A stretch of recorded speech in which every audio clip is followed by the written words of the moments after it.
Hello everyone, আসসালামু আলাইকুম। দেশ এবং প্রবাস থেকে যারা আমার এই ভিডিওটা দেখছেন সবাইকে আক্রাশ প্রীতি এবং শুভেচ্ছা জানিয়ে শুরু করছে আজকের প্রতিবেদন। আজকের প্রতিবেদনের মূল টপিক হচ্ছে কদম চাষ। লোকেশনটা হচ্ছে ফরিদপুর জেলার অম্বিকাপুর ইউনিয়নের ভাসানচর গ্রামে আমি আসছি। আমার সামনে দেখছেন একটা কদমের ক্ষেত। এটা হচ্ছে রানিয়ন এবং লালতির হাইব্রিড। এটা হচ্ছে লালতির হাইব্রিড, এটা হচ্ছে রানিয়ন।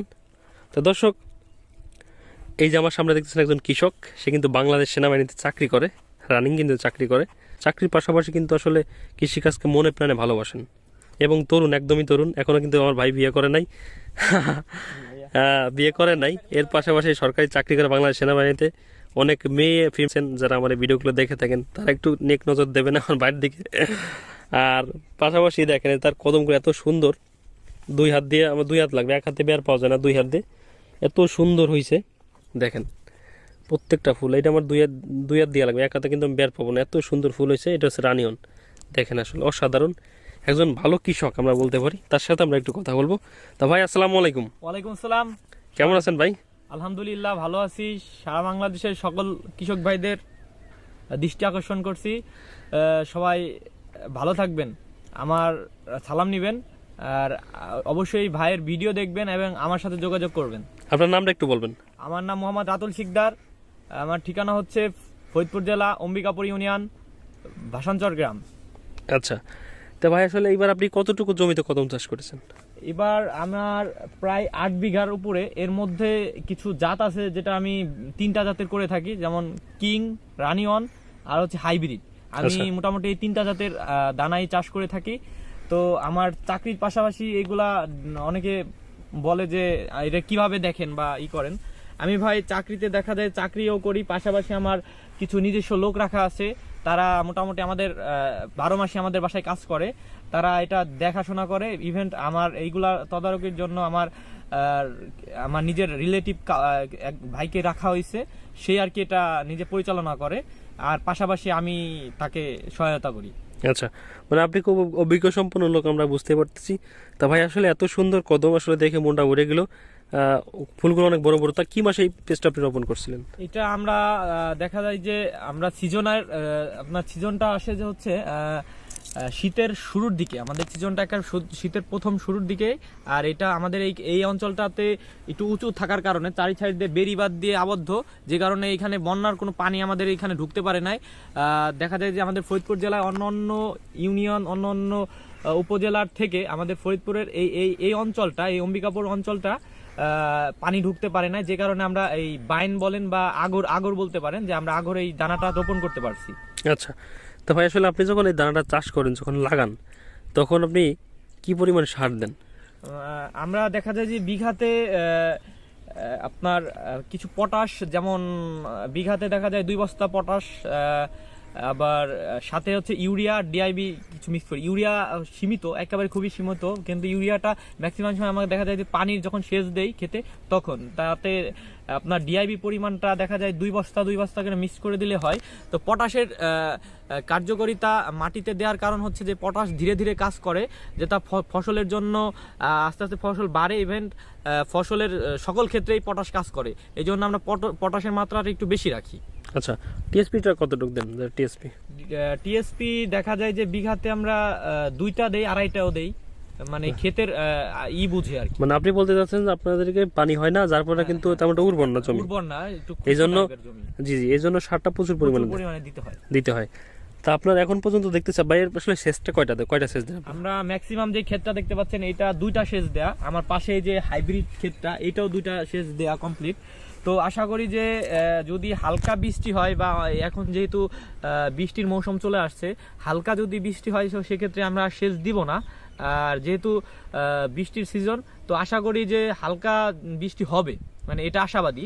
তো না হইলে দেখা যাবে যে কদমটা যদি একেবারে ফুটার আগ মুহূর্ত পর্যন্ত একেবারে পুরো, যখন যে এদিকে খেয়াল করেন, এই যে এই কদমটা দেখেন, এই কদমটা ম্যাক্সিমাম কিন্তু 50% হয়ে গেছে, মানে গুটি হয়ে গেছে, মোহর মারা শেষ হয়ে গেছে সেম। তো এইগুলাতে দেখা যাবে যে আমাদের রমজানের সামনে বাকি মনে করেন যে রমজানের 1-2 দিন, এই 1-2 দিনের মধ্যেও দেখা যাবে যে 20 রমজানের দিকে এটা পুরোপুরি সম্পূর্ণ শেষ হয়ে যাবে, মহর শেষ হয়ে যাবে। ওই টাইমটাতে যদি পানির প্রয়োজন হয় একান্তই, তো সেক্ষেত্রে আমরা সেচের ব্যবস্থা করব, আর নয়তো যদি হালকা বৃষ্টি পায় তাহলে আর সেচ দেওয়া হবে না এই ক্ষেত্রে। আচ্ছা, মানে আপনারা যেভাবে লাগাইছেন আল্লাহ পাক যদি সহিষ্ণুর মধ্যে দেয় আপনাদের শতাংশে, হ্যাঁ, এক শতাংশ কিংবা 33 বিঘায়, 33 বিঘা। হ্যাঁ, আপনি শতাংশ হিসাবে আগে বলি, শতাংশে কয় কেজি করে হবে ভাই? শতাংশে আশাবাদী, যেমন আপনার কিং এর হিসাবটা একটু বেশি, আর রানিয়নের হিসাবটার আর হচ্ছে হাইব্রিডের হিসাবটা সেমি। দেখা যায় যে 6 কেজি আশাবাদী, আমরা 6-7 কেজি আশাবাদী ম্যাক্সিমাম সময়। আমাদের যে ক্ষেতের কন্ডিশন আলহামদুলিল্লাহ প্রতি বছরের ন্যায় 5 কেজি সর্বনিম্ন আমরা পাই, 5 কেজি পাই ইনশাল্লাহ, এর ঊর্ধ্বে পাই আমরা। আচ্ছা, আর 33 বিঘা আপনি এক 150 কেজি প্লাস পান? হ্যাঁ, এটা 150-180 কেজি আশা করি আর কি। আচ্ছা, মানে কিং এ কি বেশি ফলন হয় নাকি হাইব্রিডে বেশি? কিং এর ফলন বেশি, কিন্তু বাজার যাতে তো ওটার দ্রব্যমূল্যর দাম কম আর কি। আচ্ছা, মানে ওইটা দামের কথা আমরা যাবো না, কি আপনি বলতেছেন যে কিং এ ফলন বেশি কিন্তু হাইব্রিডে ফলন একটু কম। এর অন্যতম কারণ কি? ন্যূনতম কারণ দেখা যায় যে আমরা হাইব্রিড জাতটা হচ্ছে আপনার খুবই সেনসিটিভ, যেটা আপনার মনে করেন যে আমাদের এই আবহাওয়ার কারণ, আবহাওয়া ভালো হইলে পারে ফসলটা একটু ভালো মান পাওয়া যায়, আবহাওয়ার পুরাটাই আবহাওয়ার উপর ডিপেন্ড করে। আর কি কিং জাতটা একটু মানে দেশাল টাইপের আর কি, দেশাল। মানে আপনি যেটা বলতে চাচ্ছেন সেটা হচ্ছে যে লালতি হাইব্রিড হচ্ছে আমেরিকা থেকে একটা বীজ আসে, ওই দেশের মানে আবহাওয়াটা মানে অতটা মিল আসে না, মানে যে কারণে আমাদের দেখা যায় যে এই হাইব্রিডটা আর এই রানিয়ন এইগুলা পলিকস এইগুলা আমরা তো সবই ক্রসজাত করি, যেহেতু বাইরে থেকে যে বীজটা আছে ইনপুট করি, ওটা আমরা আপনাকে অন্যান্য ভিডিওতে আমি দেখাবো যে আমি পেঁয়াজের চাষও করি। তো ওই পেঁয়াজটা থেকে আবার আমরা এই দানা রোপণ করি, তো সেক্ষেত্রে আমরা যে বাংলাদেশের মাটিতে এটা রোপণ করি তো এটা ক্রস হয়ে যায়, মানে অরিজিনাল যে কোটা থেকে বা আমরা বাইরে থেকে যদি বীজ ইনপুট করতাম তো সেক্ষেত্রে আর কি আমাদের এটা হয়তো হচ্ছে মানে অরিজিনাল, কিন্তু আমরা এটা বলবো না, যেহেতু আমাদের বাংলাদেশের মাটিতে হয়, এটা আমাদের গর্ব। সেই কারণে আমরা বাইরে থেকে বীজ সংরক্ষণ করে আমরা নিজেরা রোপণ করে নিজেরাই বীজ তৈরি করছি, নিজেরা যেহেতু বীজটা উৎপন্ন করি তো সেক্ষেত্রে আমাদের এটা ক্রস বলতে পারি আমরা। আচ্ছা, যাই হোক, আমরা নিজেরা ব্র্যান্ড করি আর কি। যাক, আপনি ক্রস বুঝতে পারছি। তো এখন পর্যন্ত মাশাআল্লাহ খুব চমৎকার আছে ভাই, আসলে ফুলগুলো দেখে আমার খুব ভালো লাগতেছে। দর্শক দেখেন আসলে কি সুন্দর ফুল। আপনারা যদি কদম দেখতে হয় তাহলে ফরিদপুরের অমরিকাপুর আসতে হবে। দেখেন যে কদম কাকে বলে, কত প্রকার এবং কি কি, এত সুন্দর মাশাআল্লাহ, খুবই সুন্দর। তা ভাই আপনার নামটা কি যেন বললাম? আমার নাম মোহাম্মদ রাতুল শিকদার। বাংলাদেশের সকল কৃষক ভাইদেরকে আমি বলবো যে আপনাদের যদি ভালো কৃষির উপরে আপনাদের ভালো কোনো পরামর্শ লাগে, আমার এই ভাইয়ের ভিডিওর সাথে যোগাযোগ করবেন, আর স্ক্রিনে আমার নাম্বার দেওয়া থাকবে। আর আমার নাম্বার আমি মুখে বলে দিচ্ছি 01789625781। আমি মোহাম্মদ রাতুল শিকদার, ফরিদপুর জেলা থেকে। আচ্ছা, ধন্যবাদ ভাই এত ব্যস্ততার মধ্যে আমাদের একটু সময় দেওয়ার জন্য। আর আপনার জমিটা আমরা পরিদর্শন করলাম, দর্শক আপনাদের আমি দেখানোর চেষ্টা করলাম, খুবই সুন্দর ফুটে আছে। তা ভাই আসলে কদমটা ফোটার আগে কিংবা এই যে অবস্থায় আছে এই অবস্থায় কি আপনি কোনো ওষুধ স্প্রে করা লাগবে? হ্যাঁ, আমরা এই টাইমটাতে একটু ওষুধ বেশি মানে লং ডিস্টেন্স করি না, মানে অল্প সীমিত সময়ে বারবার স্প্রে করি, কিন্তু ওষুধের পরিমাণটা একটু কম দিই, যেহেতু এখনো আমাদের ফুলের উপরে পর্যাপ্ত মানে মৌমাছি দরকার। তো সেক্ষেত্রে আমরা দেখা যায় যে অধিক মাত্রায় যদি আমরা স্প্রে করি তো সেক্ষেত্রে আবার এই যে ফুলের এটা আমাদের অঙ্কুশগুলা নষ্ট হয়ে যাবে। আপনি যে ভিতরে দেখতে পাচ্ছেন 2-1টা দেখা যায়, ম্যাক্সিমাম আমার ভালো, কিন্তু 2-1টা দেখা যায় যে শুকায় যায়, এই যে শুকায় যায়, মানে এই রোগটা আপনার স্প্রের কারণে হয়, ম্যাক্সিমাম আবহাওয়া স্প্রের উপরে ডিপেন্ড করে। তো আমরা খুবই কম ওষুধ দিই এই টাইমটাতে। তো তারপরেও আমরা দেখা যায় যে এই টাইমটাতে সপ্তাহে কদিন দেন আপনারা? এক সপ্তাহে একবার দেয়াই প্যাচে আমাদের ম্যাক্সিমাম সময় একবার দিবই। আর কোন সময় আপনারা এই স্প্রে গুলো করে থাকেন? আমরা সব থেকে বেটার টাইম হচ্ছে বিকাল 4টা 3:30টার পরে।